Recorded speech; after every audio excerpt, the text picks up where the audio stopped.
За сайн мэцхан крипто пожин подкастын 3 дугаар дугаарт тавтай морил үгээр эхэлж байна. Юун түрүүнд хэлэхэд бидний оруулсан контентууд таалагдсан бол манай channel like, share, subscribe хийгээрэй гэж хүсэж байна. Тэгээд үүн дээр нэмээд шинээр Facebook group бас нээсэн байгаа. Бид нар Telegram, Twitter group дээр нэмээд Facebook нээсэн байгаа. Тэгээд илсхийг хүсэх юм бол энэ description дээр оруулчих. Тэгээд нэмж хэлэхэд бас асуултууд байх юм бол бас коммент дээр үлдээгээрэй те. Хэдэн асуултууд орж ирсэн байсан сүүлийн подкаст дээр. Тэгээд тэрийг дараагийн энэ дугаар дээр дунд тавьцаанд хариулчих гэж бодож байна. Пожиндах болцшгүй coin ярихаас өмнө. Тэгээд энэ 7 хоногийн пожиндах coin ярихаас өмнө юу ярих гэж бодож байна гэхлээр том мэдээллүүдээр ярьж эхлэе те. Мэдээж хамгийн том нь бол сая market crash болчихлоо. Айгу unfortunate юм болсон. Гэхдээ яах аргагүй гэсэн олонний анхаарлыг татсан том явдлын нэг нь болж чадсан. Weekend дээр Bitcoin маань 58,000 хөрөнгөтлээ exchange болгон дээр өөр байдаг. Гэхдээ ер нь дунджаар баг 10-аас 12 мянгаар унаад ер нь 47-45 мянга хавцаа ер нь орсон байгаа тийм. Тэгээд ер нь 19 цагийн дотор баг 10 мянгаас олно гэхэр чи айгу том зүйл тийм. Тэгээ энэ талаар угаасаа зөндөө хүмүүс манай үзэгчид санаа зовсон бах, угаасаа олон хүмүүс хөрөнгө оруулалт хийсэн бах. Тэгээ үзэгчтэй хандаж хэлэхэд юу гэж хэлэх юм бэ? Тийм тэгээд ерөн саяны уналттай холбоотой хүмүүс сонирх байх гэж бодоод хэд хэдэн дата хэлсэн. Тэгээд эхний графикийг харах юм бол тэр ногоо нь болохоор үнэ. Тэгээд тэр Чернелийн ягаанаар савлж байгаа үзүүлэлт маань болохоор exchange тэр буюу арилжааны сайтууд руу орж ирж байгаа шинэ биткойны нийлүүлэлт байна. Тэгэхээр саяны яг уналтын өмнө биткойны яг арилжааны сайтууд дээрх нийлүүлэлт маань 345% өссөн. Нэгсэндээ их хэмжээний биткойнууд орж ирж ерөнхийдөө зах зээл дээр дамп буюу заралт явагдсан байна. Тэгээд айгу цаг хугацааны хувьд бас их сонин шүн яг Америкуудыг уудаж хахад ерөнхийдөө шүн яг энэ уналт маань явсан байлээ. Тэгээд Ethereum-ийн дараагийн бас график харах юм бол Ethereum дээр мөн адилхан маш их хэмжээний Ethereum зах зээл дээр орж ирсэн байна. Тэгэхээр ер нь яг өсөлтийн bull market маань яг дуусч байна уу тий. Цаашаа яг хүмүүс одоо жишээ нь юу гэдэг яг зарж эхлээд одоо ингээд өсөлт маань яг 58 дээрээ тулаад одоо ингээд дуусах юм уу гэж хүн болго ерөнхийдөө бас асуух нь зүйсний хэрэгэлтэй. Тэгээд хин зараад байгаа юм бэ гэдгийг ерөнхийдөө судлалын үүднээс бас дараагийн нэг судалгаа хийсэн. Тэгээд энэ график дээр харах юм бол борон өнгийн зураас нь болохоор 1000 хүртэлх Ethereum-тэй хүмүүсийн тоо тэгээд нөгөөт нь болохоор 1000-аас олон буюу хэдэн сая доллараар үнэлэгдэх маш их хэмжээний Ether-тэй энийг бид англиар whale буюу халим гэж ярьдаг. Тэгээд халимнуудын тоо хоёрыг үзүүлэлтийг харах юм бол нийт халимнуудын тоо буураад жирийн 1000 хүртэлх Ethereum-тэй жирийн хүмүүсийн тоо илүү өссөн үзүүлэлт гарч байна. Тэгэхээр ерөнхийдөө бол retail investor гэж ярьдаг яг жирийн хөрөнгө оруулагчийг бидний шиг хүмүүсийн хувьд бол мөрөгжлүүлэн Ether дээр bullish байгаа буюу цаашдаа өснө гэсэн хүлээлт байгааг яг энэ үзүүлэлт маань харагдчихж байна л да. Тэгээд яг мэдээж 1000-аас олон Ether-тэй хүн чинь маш олон сая доллартай учраас тодорхой хэмжээний Ether угаасаа зарна гэдэг хүлээлт бол угаасаа байгаа. Хүн болгон дээр тодорхой зарах одоо жишээ нь мөн бол байгаа штэ. Одоо жишээ нь юу гэдэг бид нэр 2000 дээр Ether зараагүй байж болно. Гэхдээ 20,000 болчих юм бол магадгүй зарна гэх юм уу те. Тэгэхээр угаасаа зах зээл дээр юм циклийн boom and bust угаасаа заавал байх хэрэгтэй байгаа. Тэгэхээр энэ бол байх хэрэгтэй үзэгдэл. Тэгээд цаашлаад за үнэхээр bull market маань дуусч үгүй юу гэдэг бас асуулт яхаар гарсан. Тэнгүүд дараагийн үзүүлэлтийг харах юм бол Ethereum дээр жишээ нь яг нөгөө network буюу блокчейн дээр хэрэглээний үзүүлэлт дээрээс нэг нийт хийж байгаа гүйлгээний үзүүлэлт маань ерөнхийдөө 2018-2017 оныхоо хамгийн дээд хэмжээнд дээр айл хэдийн ирсэн боловч биткойнтой харьцах үзүүлэлт дээр хараахан catch up хийгээгүй буюу тэр өмнөх хэмжээнд дээр хүрч амжаагүй. Тэгэхээр яг энэ үзүүлэлтээс харах юм бол Ether-ийн хувьд бол дор хаяж 5,000 руу орж ирэх боломжтой. Тэгэхээр Ether-ийн price бол одоогийн байдлаар хөөсөлттэй биш. Биткойныг бол мэдээж яг хөөсөлттэй гэж үзэж байна. Яг гэвэл өмнөх хамгийн топ price буюу хамгийн дээдлийн үнэлгээ маань 20,000 байсан бол сая 58,000 хүртэл явсан тийм. Харин Ether-ийн хувьд өмнө 1500 үрж исэн, одоо унчаад 1660 таа байна. Тэгэхээр ерөнхийдөө бол Ethereum-ийн хувьд бол тийм хөөсөлт бол явагдаж амжаагүй.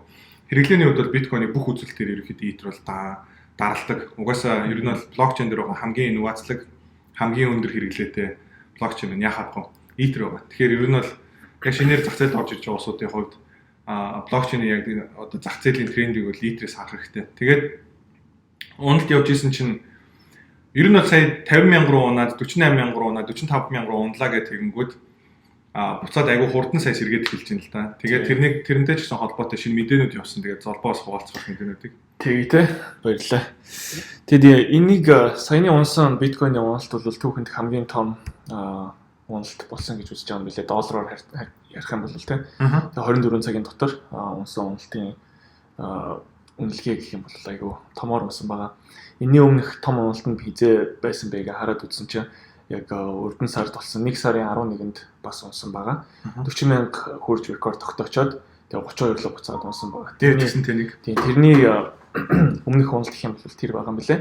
Эндээс бас юу харагдаад байна гэхээр би бас анзаарсан юм юу гэхээр маркет бол угаасаа биткойныг дагаад унж өсдөг те. Тэгээ тэрнтэй холбоотойгоор бас 10, 20, 30, 40, 50 мянга гэд хүрсний дараа ерөнхийдөө унж байгааг бас харж байгаа хэрэгтэй. Ер нь айгу psychological те хүмүүсийн сэтгэл зүйтэй айгу холбоотой юм шиг санагдсан надад. Тэгээд угаасаа маркет унаад хүмүүс айгаад зарж яхад том чиний хэлсэн шиг whale-уд гэж ярьдаг те. Том компаниуд яадаг байх нь гэхээр авч исэн байгаа биткойныг. Тэгээд яагаад айгу хурдан ингэ сэргээд буцаж байсан байранда хүрсэн бэ гэхлээр одоо Америкт деп гэж ярьдаг те. Тэрийг юу одоо уналтан дээр нэмж авахыг яриад байгаа. Тэгээ Square гэдэг том Америкийн компани яасан бэ гэхлээр payment processing компани гэдэг. Урд нь 2020 оны 10 сард авч исэн юу 4700 гаруй биткойн дээр нэмээд 170 саяар 3318 биткойн нэмж авсан гэдгээ саяны нөгөө нэг Q4-ийн орлогын тайлангаараа мэдгдсэн байлаа. Тэгээд биткойн одоогоор нийт компани хөрөнгөхийн 5% эзэлж байгаа гэсэн мэдээ гарсан байлаа бас тэрэн дээр.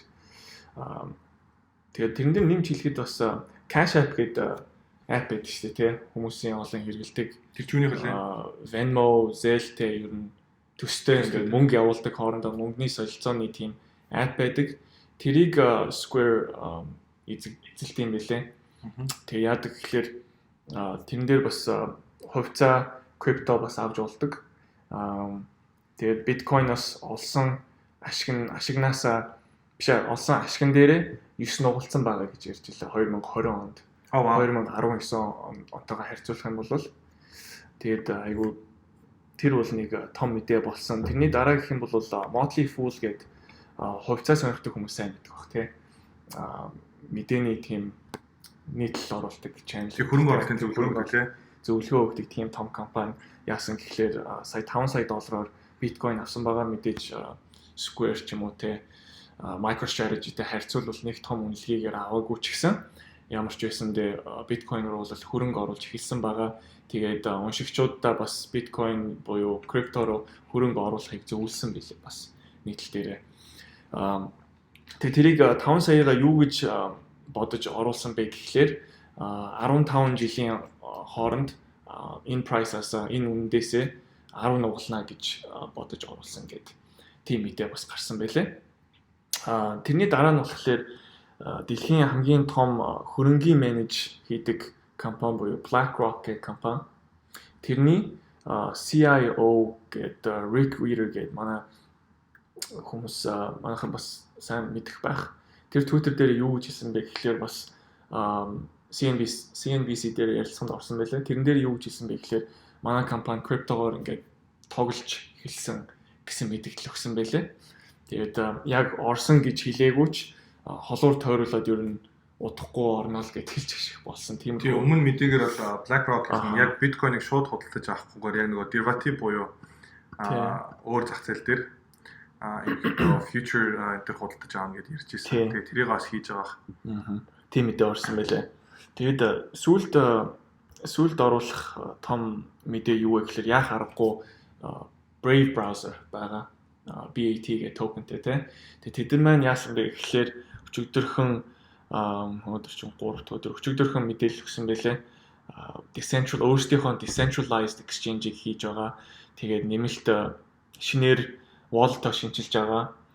Тэгээд тийм айгу гоё нааштай мэдээ гарсан байлээ. Яг тэгэхээр Brave browser маань өөрөө сар болгон 25 сая active monthly userтэй гэж гарсан мэдээ гаргасан байлээ сая. Тэгээ бодоод үзэнгүүт тэр бол яахын аргагүй нааштай айгу гоё мэдээ гарсан байлээ. Ягаад тэгэхээр decentralized exchange нь одоо өөр exchange-үүдээс юугаар ялгаатай вэ гэхээр яг ингээ хоёр хүн хоорондоо шууд солилцоо хийх боломжтой. Өөр гурав дахь парти ингээд хэрэглэхгүйгээр тийм. Тэгвэл Coinbase ч юм уу, Binance ч юм уу, KuCoin ч юм уу exchange-үүд хэрэглэхээр яг гурав дахь парти яг хэрэгтэй болж таардаг тийм. Тэгээ хувийн мэдээлэл өгөхгүйгээр хэрэглэж болно. Аха. Тэгээд энэтэй бас өрсөлдөгч нь гэвэл яхаар Uniswap байгаа. Хамгийн олонний танилаар гэж хэлэхэд бол тэгээд Uniswap-ийн тал дээр ихлээр дараа нь эхлээд юугаар exchange-ээр гаргачаад дараа нь токен гаргаж эхэлсэн байгаа тийм. BAT болоо Brave browser-ийн хувьд яхад бол алидийн токентэй байсан, circulating tokентэй байсан. Харин тэрэн дээрээ нэмээд угаасаа 25 сая active сар болгон хэрэглэгчтэй учраас энэ бол айгүй нааштай мэдээ болсон байх гэж би бодож байгаа юм. Тийм. Brave бол угаасаа крипто зах зээл дээр хамгийн олон хэрэглэгчтэй төсөл. Дэлхийд даяар ерөнхийдөө 100 сая хүн крипто хэрэглэдэг гэсэн судалгаа байгаа. Тэрний нэгсэндээ бүр 4-1 нь буюу 25 сая хүн одоо энэ Brave browser хэрэглэдэг. Тэгээд BAT гэдэг токен маш олон зүйл дээр эхэндээ болохоор сурчлагын зах зээл дээр одоогоор хэрэглэгдэж байгаа. Тэгээд хүмүүс сурчлага үзээд хариуд нь BAT-ийг шагналт аваад тэр BAT-ийг эргүүлээд нөгөө YouTube channel ажиллуулж байгаа хүмүүст эсвэл нийтлэлж байгаа хүмүүст тийм content creator буюу content бий болгож байгаа хүмүүст эргүүлээд нөгөө тэрийг өгдөг тийм урамшууллын системийг бий болгоцсон.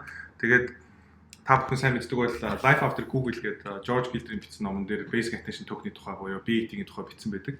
Энэ бол үнэхээр гайхалтай төсөл байна. Тэгээд BAT-ийн хувьд эх жилүүд бас илүү сонирхолтойгоор харагдаж байна. Маш их гайхалтай шинэ development roadmap гарсан байна. Тийм. Тэгээд компани захирал бас энэ талаар юу гэж хэлсэн бэ гэхлээр бид нар хамгийн гол нь ease of use гэдэг хэрэглэхэд хамгийн амархан team decentralized exchange гаргамаар байна. Team мэдээ гаргасан байлээ. Брандинг залуу захирал нь.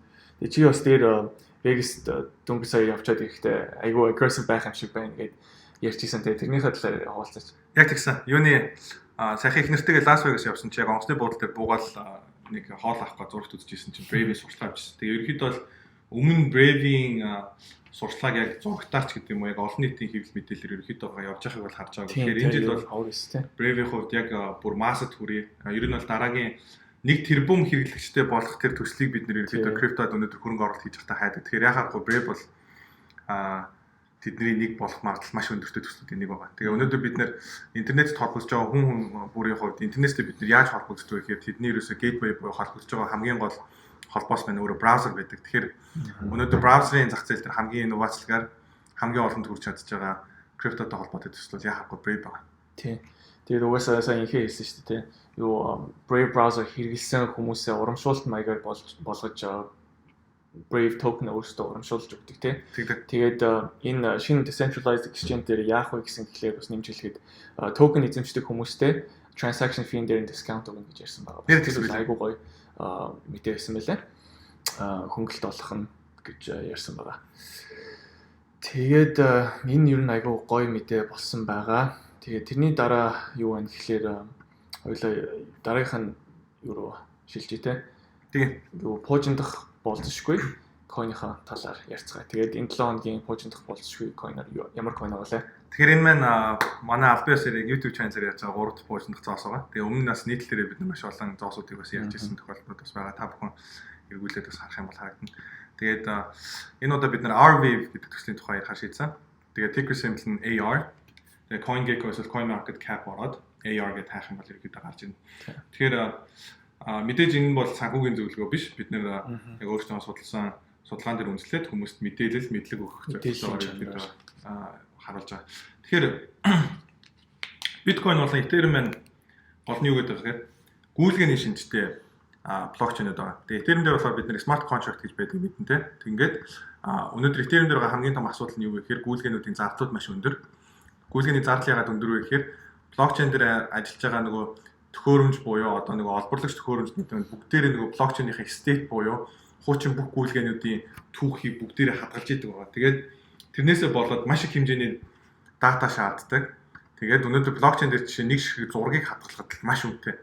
Тэгэхээр decentralized буюу одоо төвлөрсөн бус энэ хүү системийн зах зээл дээр яг тэр хадгалах юу дижитал файлыг хадгалахад зориулсан нэгсэндээ Dropbox-тэй өрсөлдөх, AWS-ийн S3-тэй өрсөлдөх, эсвэл бидний хэрэгэл заншсан Google Drive эсвэл Google Photos-тэй өрсөлдөх тэрхүү блокчейн дээр суурилсан систем юу байх вэ гэдэг том өрсөлдөөн маань ерөнхийдөө 3-4 жилийн өмнө айл хэдийн хийгдэж эхэлсэн байсан. Тэрдгээр төслүүд донд ямар төслүүд байгаа гэхээр Filecoin, тэгээ Siacoin, тэгээ Rwave гэдэг энэ 3 том төсөл ерөнхийдөө яг хүмүүсийн анхаарлыг хамгийн их татж байгаа. Тэгээд Filecoin-ийн жишээ зах зээлийн үнэлгээг харах юм бол 71 тэрбум 811 сая. Тэгээд энэ маань болохоор fully diluted буюу яг бүх зоосыг нь яг байгаа үнэлгээг нь үзүүлэх юм бол гарч ирж байгаа. Тэгээд энийг Siacoin болон Rwave-тэй харьцуулах юм бол нөгөө юм 500 сая тэгээд 668 сая үнэлгээтэй байгаа. Тэгээд энэ маань өөрөө Filecoin-оос 107 дахин бага үнэлгээтэй. Тэгээд ягаад Rwave бид нар яс ярих шийдсэн бэхээр Rwave-ийн хувьд болохоор хөрөнгө оруулагч нь аягүй сонирхолтой. Coinbase байгаа, 1KX network, тэгээ USV, multi-coin cap, тэгээд Andreessen Horowitz гэдэг одоо блокчейний яг зах зээл дээр маш алдартай хүмүүсийн мэддэг тийм хүлээн зөвшөөрсөн том хөрөнгө оруулалтын сангууд байгаа. Тэгээд эдгээр хөрөнгө оруулалтын сангууд дээрс хөрөнгө оруулсан. Тэгээд бидний бас нэг ойлгохтой зүйл маань блокчейний зах зээл маань өөрөө маш их тийм технологи дээр суурилсан. Технологийн мэдлэгтэй байж өөрөө төслүүд маань хэр үнэхээр сайн төсөл вэ гэдгийг ерөөхдөө мэддэг тийм. Тэнгүүд бид нар одоо жишээ нь та source code бүр тухайн блокчейний кодыг уншиж чадахгүй бол яг тэр тухайн төслийг хэн хэрэгжилж байгаа вэ гэдгээр тэр тухайн төслийг хэр сайн технологитой вэ гэдгийг чинь харж мэдж болдог. Тэнгүүд өнөөдөр блокчейн дээр сүүлийн хамгийн анхаарал татж байгаа Polkadot буюу Coinbase юуны Ethereum-ийн co-founder Gavin Wood-ийн гаргасан одоо маш олон блокчейнуудыг хооронд нь холбоно гэж яриад байгаа Polkadot маань өөрөө Rwave-ийг хэрэглэхээр болсон. Дээрээс нь Solana, Scale, Nervous гэдэг одоо маш мундаг сүүлийн үед гарч байгаа маш одоо инновацтай тийм шинэ блокчейнүүд маань өөрсдийнхөө датаг хадгалахдаа Rwave-ийг хэрэглэхээр болсон. Тэгэхээр яг юу гэсэн үг вэ гэхээр маш их технологийн мэддэгтэй энэхүүд том төслүүд маань өөрөө Rwave-ийг хэрэглэнэ гэдэг маань ерөөхдөө Rwave-ийн технологи бол тэгэхээр бусдаас ялгарч чадж байгаа технологи юм байна гэдгийг харуулж байгаа. Дээрээс нь үнэлгээний үед Filecoin-оос 100 дахин бага. Ягаад 100 дахин бага вэ гэхээр Filecoin-ыг авахд амархан Rwave-ийг өнөөдөр авахд маш хэцүү. Ягаад гэвэл дандаа жижигхэн exchange-үүд төр байгаа байхгүй юу. Тэгэхээр ерөөхдөө бас та бүхэнд ямар зөвлөгөө өгсөн үгээр дамжуулаад хэлэх вэ гэхээр ямар нэгэн хөрөнгө оруулалтыг хийхдээ худалдаж авахд хэцүү байхад нь аваад дараад нь амархан байхад нь тэрийг заах хэрэгтэй. Нэгсэндээ Rwave-ийг ерөөхдөө Coinbase энэ хөрөнгө оруулалт хийсэн. Дээрээс нь хэрэглээний хувьд ч гэсэн бүх үзүүлэлтүүдийн хувьд ерөөхдөө сүүлийн үед маш өсөлттэй байгаа учраас ирээдүйд бас Coinbase дээр угаасаа гарна гэсэн тийм хүлээлт байгаа. Тэгэхээр Coinbase гэдэг нь өөрөө Америкт байтугай ерөөхдөө дэлхийд дээр байгаа хамгийн том крипто арилжааны одоо брокер байгаа байхгүй. Тэгээ ерөөхдөө өнөөдрийн пуужинд тахгүй Rwave байна. Тэгээд хамгийн богино танилцуулга байл. Тэгээ бид хоёр бас төрүүлээд оруулж амжсангүй те бас оруулах гэсээр хөтлөнийг нэлээд өсчлээ те саяхан. Тэгээ биднийг яг бэлдэж яхад ерөөхдөө Rwave маань $6.40 центтэйсэн. Одоо бол нэг $10 таа. Гэтэ цаашдаа ч гэсэн ерөөхдөө өснө гэсэн хүлээлт байгаа. Бид нар өнөөдөр пуужинд ирнэ гэж яхад доороос нь 3 дахин өсөлтийг ярьж байгаа. Цаашлах юм бол 10 дахин 100 дахин те. Гэтэ хөрөнгө оруулалт хийхдээ дандаа 100 дахин өснө гэж бодоод бас хэрэггүй. Ер нь бол яг чанартай төслийг аваад ядаж нэг 3 нугартал ч юм уу хадгална гэсэн нэг тийм хүлээлттэй философиг яриад байгаа шүү. Пуужинд нь гэдгийн цаа. Тийм. Тэгээ тэрэн дээр нэмж хэлэхэд бас инхээгийн нийтлэл бичсэн байгаа линкийн доор оруулчих те. Тэгээд бид гурав нийлээд ер нь нэлийн хөрөнгө оруулсан төслүүдийн нэгүүд бол Voyager тэгээд Luna гэх төслүүд байгаа. Тэрэн дээр айгүй эрт орсон болохоор уналт бол айгүй гайгүй байсан гэж үзэж байгаа сайн уналтан дээр. Тэгээ та хүсэх юм бол тэр хоёр санал болгосон Voyager буюу Luna-г инхээгийн артиклаар ороод үзэж болно те. Тий, өмнө ярьжсэн төслүүдийн ерөөхдөө нэг байгаа. Тий. Тэгээд бидэнтэй хамт байсан баярлалаа. Like, share, subscribe дараад асуултууд байвал comment дээр үлдээгээрэй гэж хүсэж байна. Тэгээд дараагийн дугаараар уулзцаа. За баярлалаа.